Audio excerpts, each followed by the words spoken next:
Welcome to the Business of You podcast, the show dedicated to helping service entrepreneurs build a better brand to grow a bigger business. I'm your host, Michelle Griffin, and I'm here each week empowering you to put yourself out there, sharing actionable tips and inspiring stories so you can create your personal brand, grow your dream business, and build your future, all while making more income and more impact doing exactly what you love. I'm super excited you're here. Now let's get going with today's show.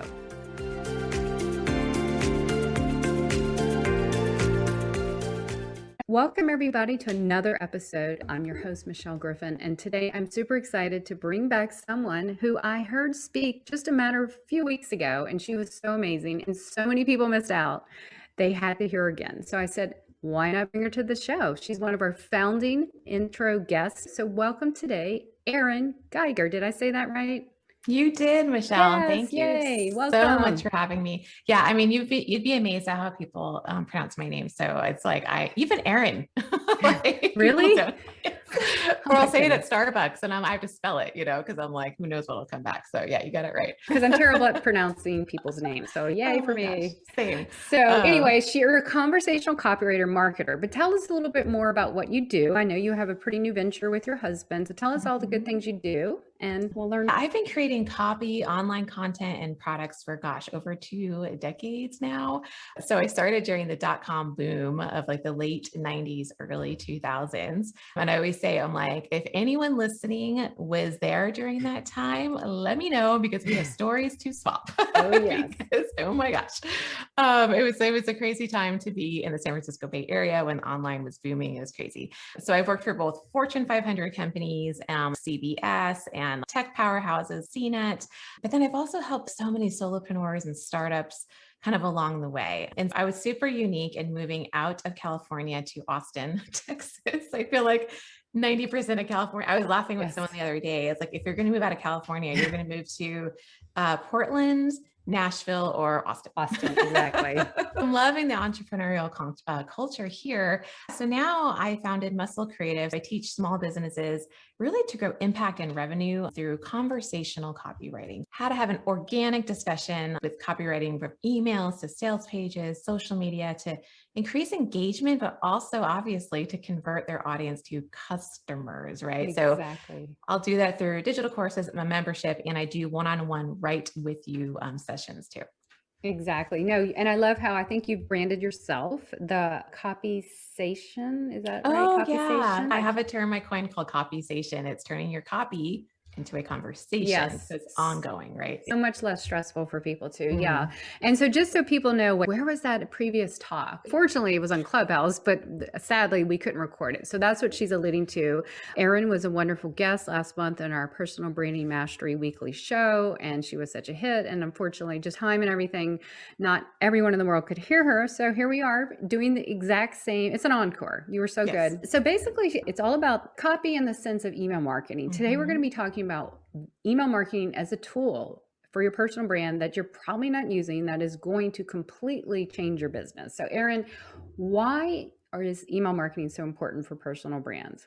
Oh my goodness. It should be right up there in the top 3, if not the top 1. I mean, you need to use your email to engage your audience. Why email? Email, I'm always like, listen, it sounds super old school. It's like, it's been around forever. Like, how could it possibly still be effective? Because we have so much fancy technology now. Like you just mentioned Clubhouse, I mean, it's like all these new innovative apps are coming out. It's like, really, we're still using email. Okay. It's like, it's really so great.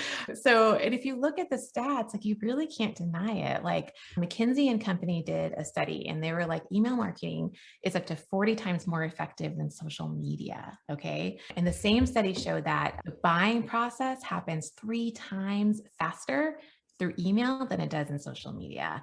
And I don't know, can you attest to that, Michelle? Email is my favorite. And of course, when it's done right, which we're going to talk about today, we have the slimy seals. Oh, let's not talk about the spammy emails when people buy your list. Those aren't the ones we're talking about. We're talking about the ones where you're looking for them in your inbox.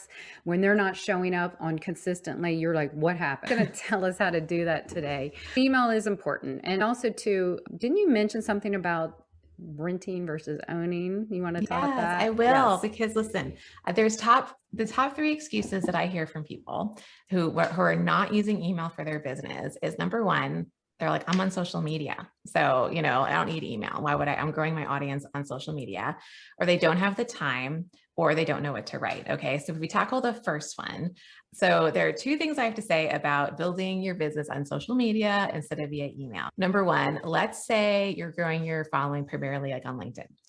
What if LinkedIn shuts down?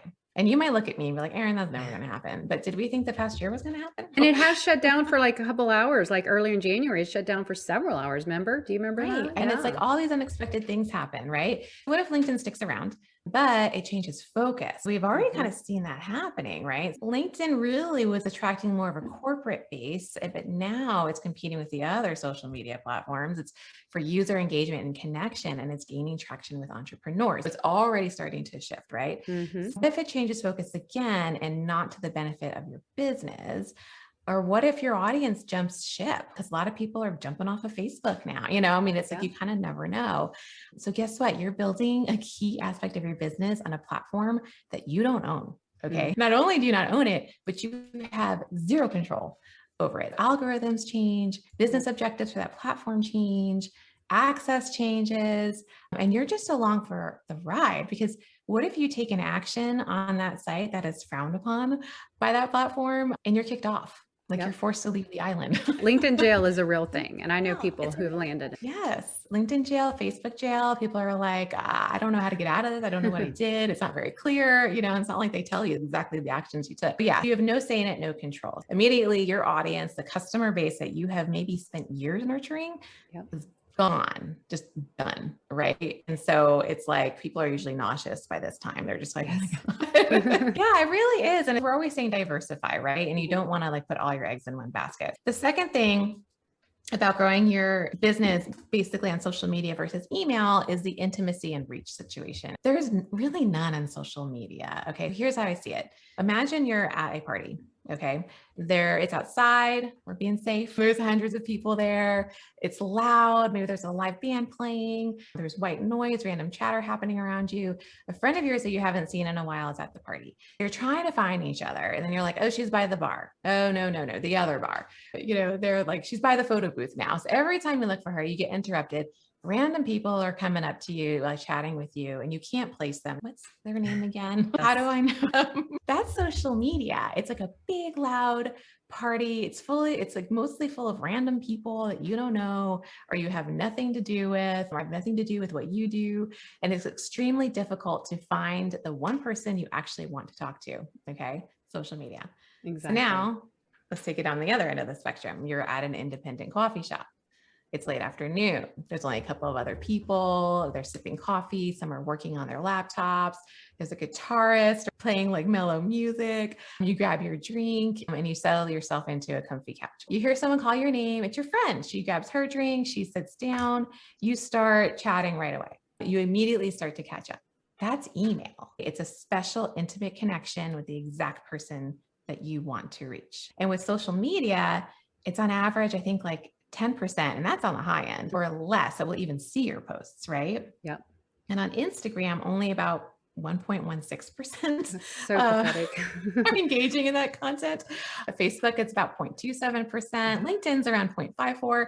But with email, unless you're running into like deliverability issues like spam, you can get to a 100% deliverability rate. And it varies by industry, but like your open rate is probably around like 20%, let's say. And then click-through rates could be around 2% depending upon your industry. It's just much higher than what you're going to get out of social media performance. And you can personalize it. You can use their first name on emails. You can help make them feel that connection as if you're speaking only to them. And that's super hard to do on social media. That's how I kind of compare the two. We know why you're a copywriter, because I was just visualizing the crazy party and then the peaceful coffee house. That was a great analogy. And for people who don't believe entirely, I mean, we had that McKinsey stat, but when you look for the people who need to see the proof, that's huge. So if you have that stat or something, is that something you have as a resource? I'd love to link that in the show notes, because that just seals the deal for me. And at all the platforms and their open deliverability rates, If that doesn't sell you an email, I don't know what does. I believe in email. I love email, but for anyone else who doesn't think it,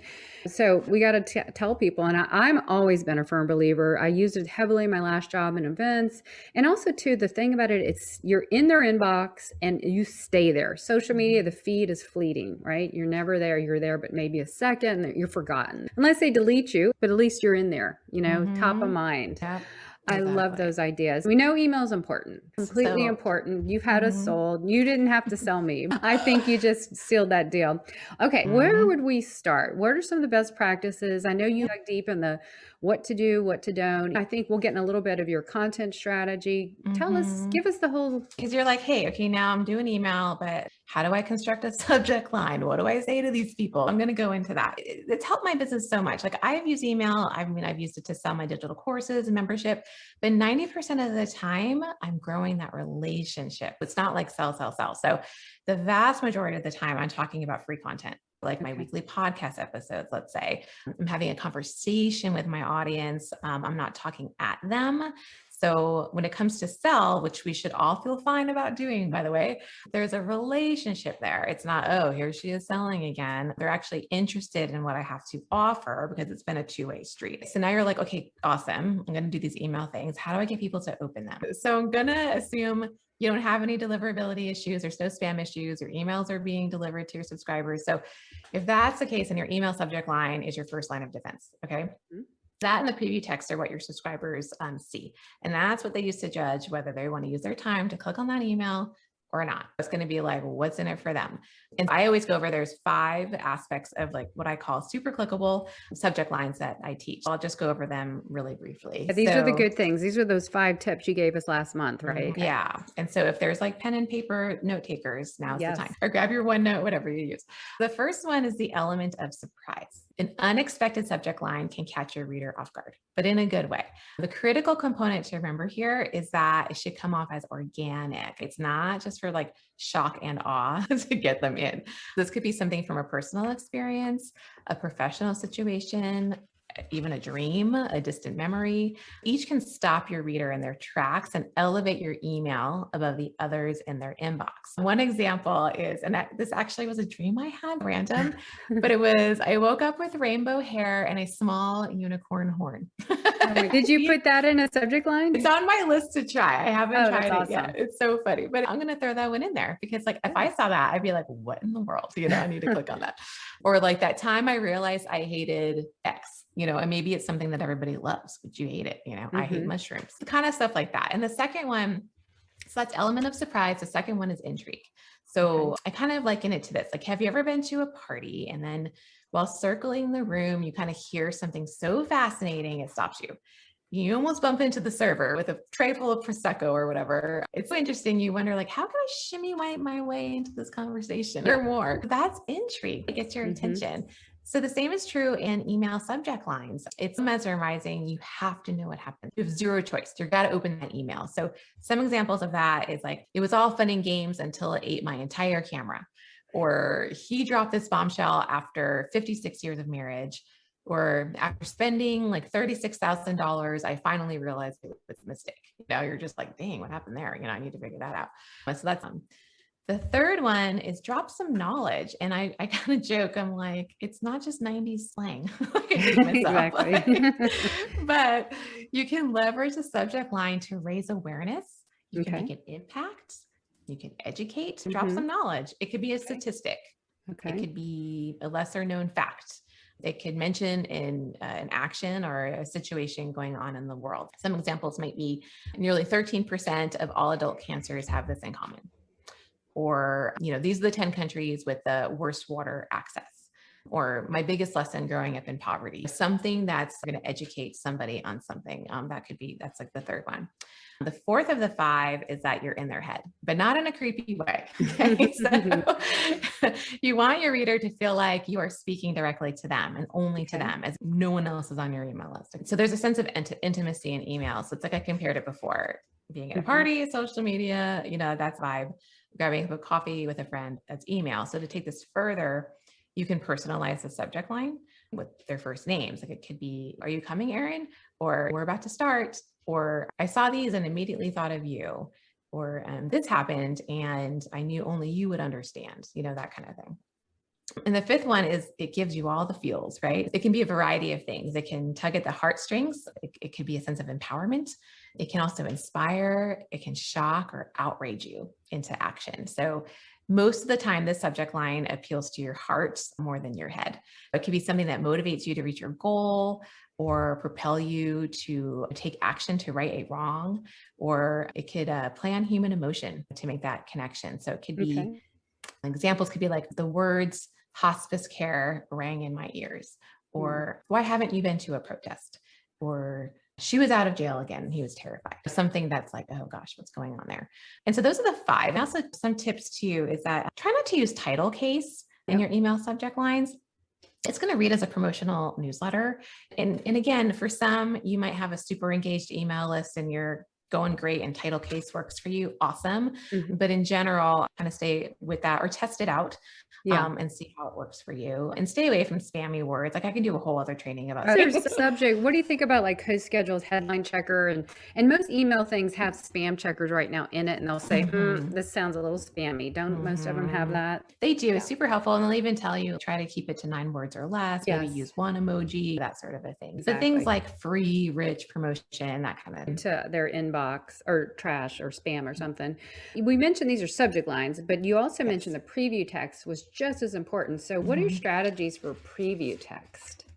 Yeah, with preview text, it's sort of, it correlates with the subject line, right? And so I might have a email subject line, and I'll brainstorm these too. Don't come up with like one email subject line and go with it. I recommend that you just kind of like do a brain dump, and maybe I might come up with 15 to 20 email subject lines. And typically the first one I come up with is not the one.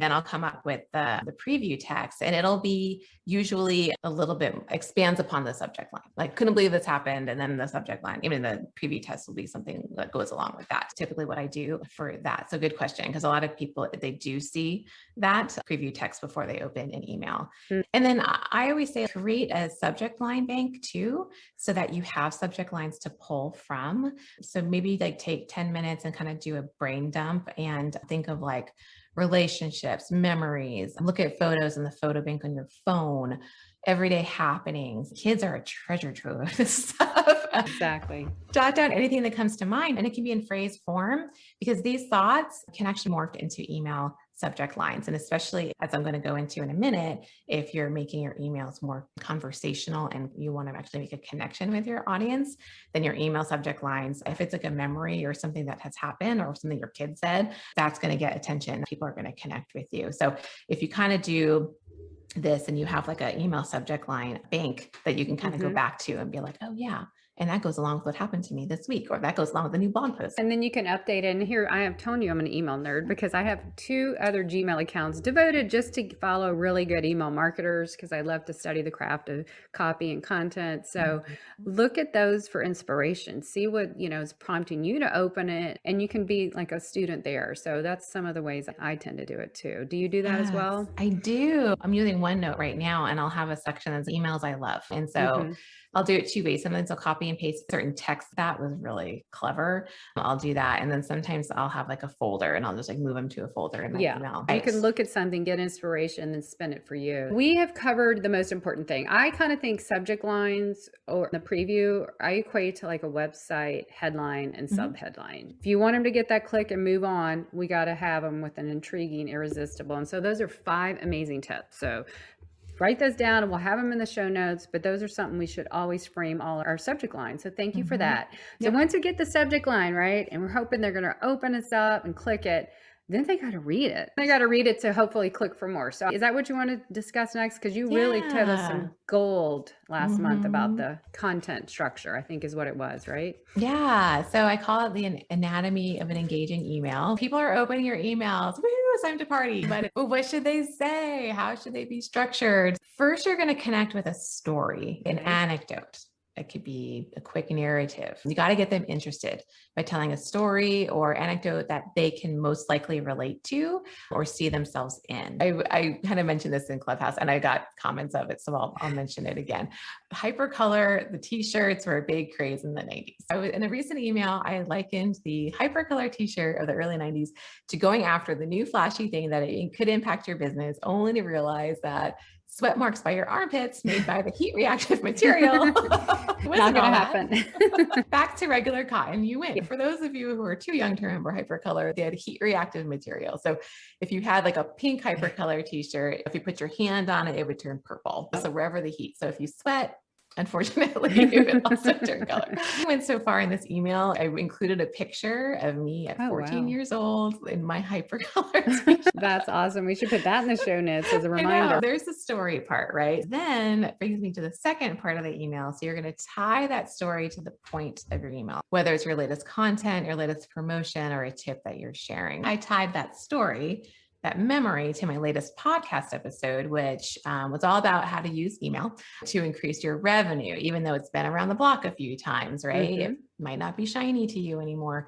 And I was like, gosh, I see business owners give email the side eye, but and they cozy up to social. But to continue with the 90s theme, I compared emails to Dr. Dre. And I was like, they're full of substance and experience. They work with everyone and they have huge reach. Pretty much you can tie any topic into what is going on in your business, right? And so you're like, this is what happened when I was 14. This is what, and then you kind of dive in and relate it to your content.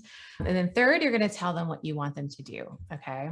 This is your CTA or a call to action. So many times I hear people say like, well, it's obvious. I'm talking about my podcast. I should go listen to my podcast. So no, you actually have to spell it out to people. This can be reiterating what you talked about in the body of your email. Do you want them to go listen to your podcast? Do you want them to sign up for your webinar, grab your download? Like, what is it? You got to spell it out. And I like to ask a question that has to do with the subject of the email at the end as well. Sometimes it has to do with my business. Sometimes it's purely to connect. Getting people to reply to your emails, it's not only great for your engagement, but it also signals the spam bots to give your email the go, green light. This one's good. It's legit, because the engagement factor tells them that people like your email. So it keeps you out of the spam folders. Awesome. Yeah. And then you're going to wrap up the email with, whatever is natural to you, like a little ender, like see you next week, or cheers. I say, thanks for reading, whatever kind of works for you. And part of the email wrap up is your PS. Oh, yes. I see a lot of people, I know you do this. I'd see a lot of people that don't. People will always go to the PS to scan it too, right? Exactly. This is for your scanners. And so you have a PS there. I think it's critical because people can like skim down to the end. People take a quick look at the beginning of the email and they skim on down to the end, and there's the PS. So the PS can correlate with your story or the point of the email, or you can use it to tell them about something else. Just make sure it's still related. My recent PS was related, and then I talked about my email membership. It kind of came full circle. The key to writing engaging subject lines in emails is really to talk with your audience. We talked about copy station a little bit in the beginning of this conversation. It really is using copy as a conversation. It's why I call my weekly email the of all emails. So I love it. Yes. It's meant to include the reader. You want it to be an ongoing conversation with them, not at them, so they feel like you're speaking with them. They're more likely to become what I call heart-eyed customers. When you get all sterile and speak at them like a robot, which just seems to happen all of a sudden, a wall goes up.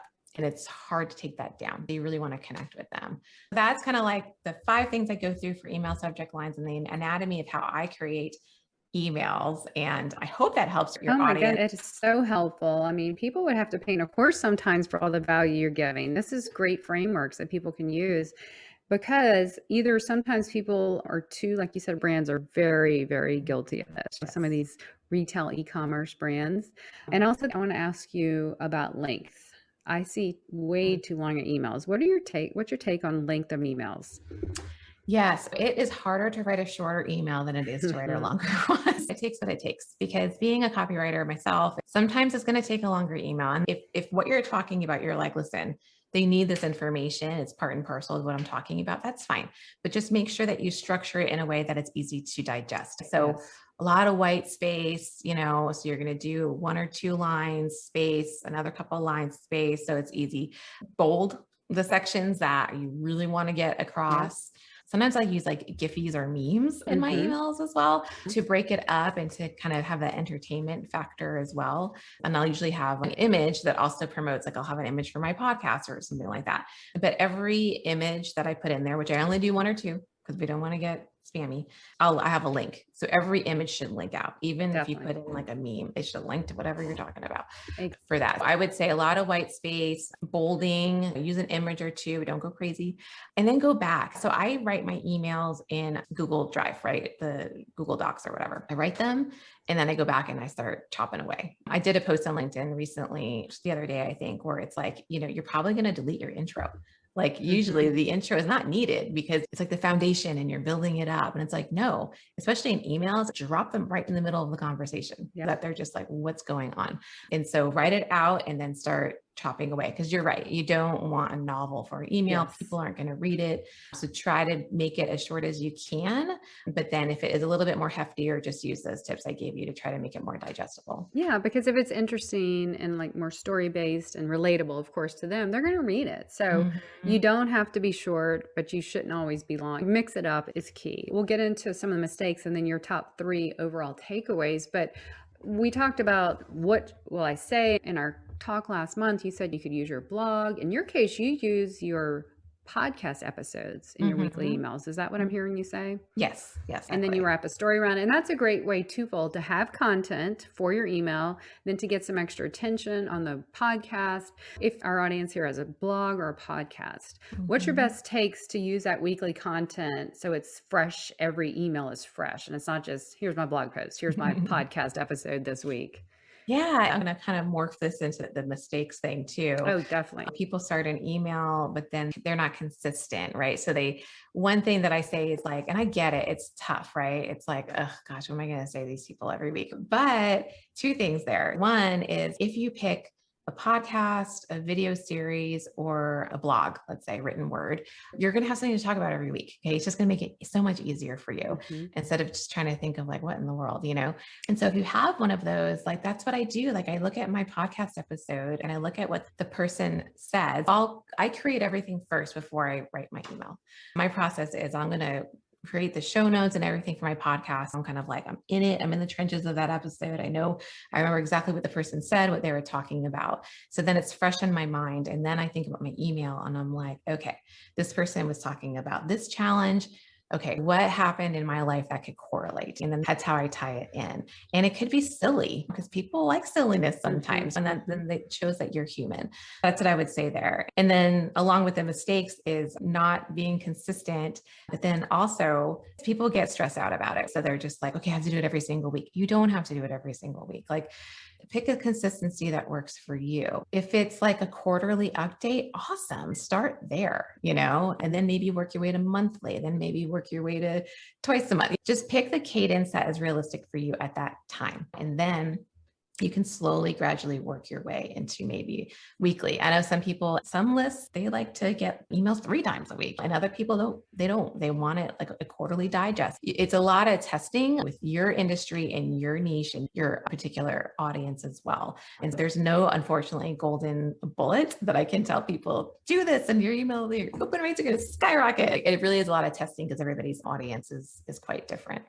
And also too, when you get consistent, people get used to it and expect, and that'll help your open rates. Not just like, who is this person? Stay top of mind consistently, whatever that consistent looks like. If you come in and out of the scene, people are going to get confused, delete you. You got to stay put and stay forefront, whatever that is. Great tips, so much information. This is just like a mastery mini class today so far. I'm loving this. It's bringing so much value to our listeners here. As part of this podcast, one of the things that I always wanted to make it, and the premise is interview subject matter experts like yourself and giving them actionable, achievable, the stories these people have and their tips. The takeaways, we're all so busy. I want everyone to have 3 takeaways on your subject matter. What are your top tips or takeaways, Erin, about email marketing for personal brands? I would say, first of all, do not be intimidated. You can construct your email for you.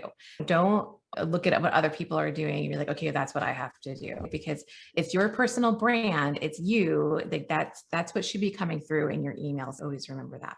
And then just start Start brainstorming your email subject line bank that I talked about earlier. Just start writing stuff down that happened in your life, because not only is it going to help you with your email subject lines, but it's going to help you with those stories that I talked about. And you're going to be more apt to have this. You're not going to be starting from scratch. You're going to have these ideas that are already there that you can then correlate into the story of your email. And also have fun with it. Email should be fun. And it should be just like this cool way to really connect with your audience, right? And ask them questions. I had an email, gosh, I can't even remember what it was, but somehow I brought up a story of the family car that we had growing up. And I superimposed a picture of me like on this car. And at the end, I was like, what was your family car? Tell me, reply to this email. And by the way, tell them, reply. Don't just ask a question. Be like, ask the question, be like, reply to this email. Tell me, what was your family car? So just have fun with it and just use it as a connecting tool and not so much a selling tool. So I think if you look at it that way, it'll take the pressure off. And same with social media. I know we're advocating for email, but really anything you do with your market, looking at as a relationship building, and the sales will come. Just be that consistent relationship builder. With such great advice. I love these 3 top tips. One of the other things I like to ask my guests, because I believe we all have so much wisdom to share, what is your favorite saying, either personal or professional, like a mantra that you really believe and tell yourself daily or often to help you? Yes. Oh my gosh. So I love this one, but Brené Brown uses it a lot too, but it's like the one that I even have a t-shirt that has it, but the one basically like, if you're in it and you're doing the work, what other people say doesn't matter. You're in the arena. That's what it was. Oh yeah. That was a Teddy Roosevelt thing. Teddy Roosevelt was the original quote. I was thinking, I'm like, it was this guy, but yeah. So if you're in the arena, like if they're not in the arena, what they say does not matter. You know, I love that one. And I also love the one by Nelson Mandela, which is like, don't live a small life. Like don't play small. If you're not helping anybody out. Those are my top 2. Especially for the audience you serve, the small business. Well, tell us, Erin, because as you were telling me all this, I was like, she's got it. And when you tell us, you know, where to find you, I want to encourage everyone to follow you on LinkedIn and social for great social media content and copy. Sign her for her email list for a great inspiration and what to do. And I have to give her a shout out. Her podcast is so good. It's about a year old and it's so good. You have such a natural presence. And it's just one of those ones you just want to binge listen to all of them. Go listen to that. But tell us exactly where to find all these things I just mentioned. Oh my gosh. Thank you so much. Yes. Our small business, big mindset podcast. It's a labor of love. So that you can find on every podcast streaming platform out there, or you can go to musclecreative.com/podcast. Musclecreative.com is my website, my home base. And then I'm on Instagram and Facebook at Muscle Creative Co. and LinkedIn as Erin Patricia Geiger and Muscle Creative as well there. And you can find out everything that I'm doing on those spots. Yeah. And right now, as of this recording, I believe you're helping out on Clubhouse in the Power Hour, right? On Thursday mornings? I am. Every Thursday morning at 9 a.m. Central, I am a co-host of the Power Hour. So it's an amazing hour. We'll have a lot of entrepreneurial guests on there, whether it's increasing your sales or helping your marketing. We have a fitness person coming up this next week. So we kind of run all the bases as far as helping you to grow your own business. Yeah. And with your co-hosts, if you have a chance, if you're on Clubhouse, go check them out and you can ask them questions. They're all very helpful and knowledgeable. Erin, thank you so much for coming back as an encore. You know, this has been so good. And now we've got this recorded. We have the show notes we can share with all those people. I know some of our direct friends on LinkedIn were asking, so they're going to have it. I just appreciate your time. And I can't wait to get you back sometime, maybe on a LinkedIn Live. Our sister show is also LinkedIn Live. So we'll have to talk about that down the road. But thank you again. And I appreciate your time and we'll talk to you soon. Take Great. care. Thank you so much, Michelle. Appreciate it. Thanks.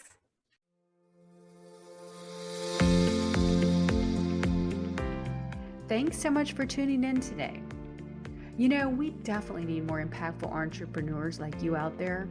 So if you'd like to learn more about how I can help you build your personal brand to grow your business, please check out yourbrandyourbusiness.com. And until next time, you have a brand to build, a message to share, and people to impact. Now go put yourself out there and watch the business of you grow.